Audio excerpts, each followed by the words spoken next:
This is Dan here from Vagabond Buddha. Just finished a run on the beach. I'm in Playa del Carmen, Mexico, and had some thoughts on post-awareness, or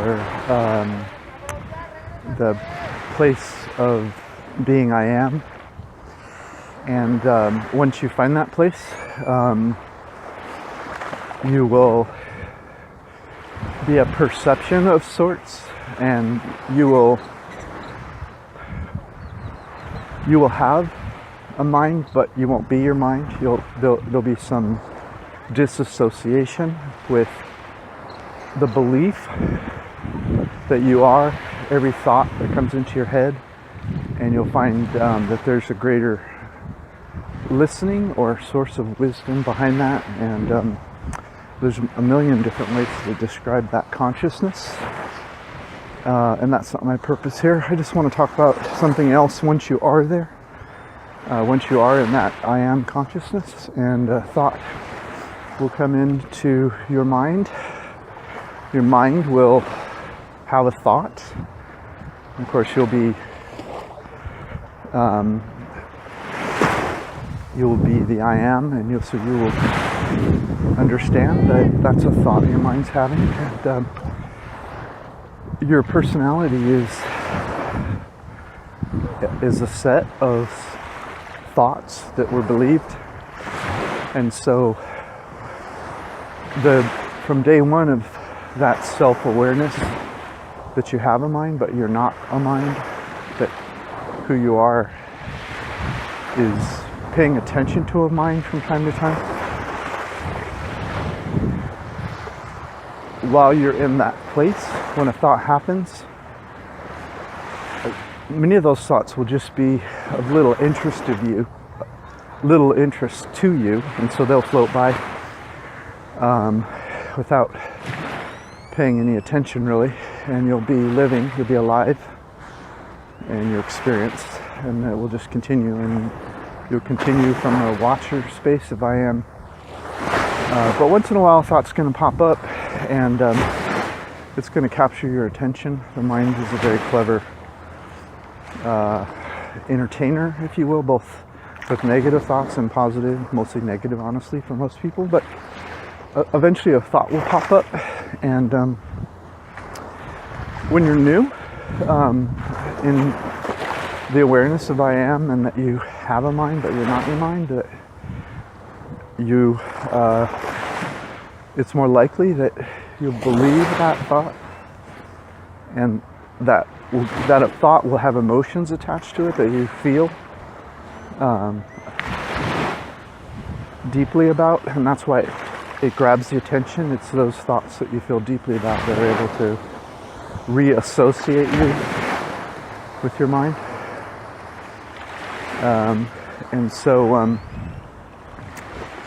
and what your personality is it's a life of having a mind from the moment you're born, or possibly before. You have a point of view which gathers data in its near vicinity and makes decisions about everything from behavior to belief systems to facts and information, and it assembles all that and makes conclusions about it, and all those conclusions are often beliefs. The belief that continues to remain in your mind or personality over time, and that's revisited, becomes stronger and stronger. And so this thought you have might plug into the feelings you have about one of those beliefs. I'm not worthy, or I'm not good enough, or whatever, or positive beliefs. I'm the best, no one's better than me. Those aren't often authentic, so they don't have a lot of weight or feeling to them, but the negative ones often do. And the feeling that thought accesses is what reassociates your I amness,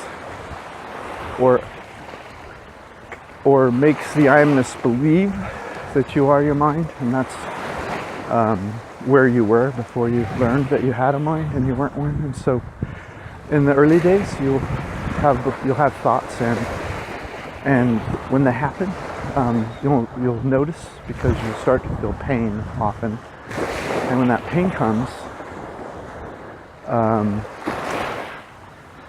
you spent so many years associated or believing you were every thought you had, that you were your mind. You'll forget that you had choice about what to pay attention to. And so behind your mind is the I amness is a perception, and it's deciding what to pay attention to. And that's often ruled by the amount of emotional attachment you have connected to a thought. And the ones that with stronger emotional attachments, love, death, failure, rejection, all those sorts of things you plug into deeply and you associate with those beliefs. And that's how your mind is able to confuse your perception and take you into a world of beliefs and an autobiography of who you are, and believe all of it. And so it'll take you on a ride with sadness and emotion and all that. And the reason that gurus use techniques like yoga and meditation is because they're taking you into your perception. If you watch what they're talking about and what they do and how they describe how to do it, it's all about getting you into the world instead of into your mind. So what that means is that attention, it's the attention. They're trying to take your attention away from your autobiography and put it back on the circumstances in the physical world around you, in order to give you some perspective and remind you that you're alive. You're living right now. You have a beating heart and blood and skin with wind on it, and a park or trees.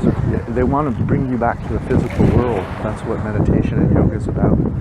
It's to remind you that you have a mind, but you are not your mind. What you are is the attention. You're the perception that, and that isn't something that you can know. It's an experience. I amness is not a knowledge set that you memorize and repeat. It's a moment when you discover that you're alive, and that you have a mind. And so, welcome to I amness, and just understand that your mind's job is to try to get your attention, and it's going to do that with emotion, and it's going to do that. So you're going to take the ride. So enjoy it. It's all part of the process of waking you up. Self-realizations about living in this world and having a point of view that is interesting and that will try to convince you that you are your point of view, but really what you are is you are the consciousness. You are the one consciousness that is in everything, with a point of view that gathers data and tells stories about it. And when the story doesn't match your expectations, what your mind does is it makes you feel bad in order to try to get you focused on how the mind believes your life should look instead of enjoying your life. The mind is lovely in some respects because it gives you a map to run on, but it's not really helpful in the process for all the guilt and make wrong and poor feelings. You just need that as a compass there to point you north. You don't need it as brakes. You don't need it as a punishment tool. So welcome to amness. Enjoy life, and don't make yourself feel bad when your mind is able to get your attention. It's spent your whole life doing that. It's quite good at it, and it's natural. So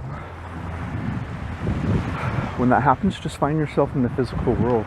Experience yourself through your senses, whether that's by meditation or yoga or walking meditation. And there's many sources about how to be in the present moment, and look to those.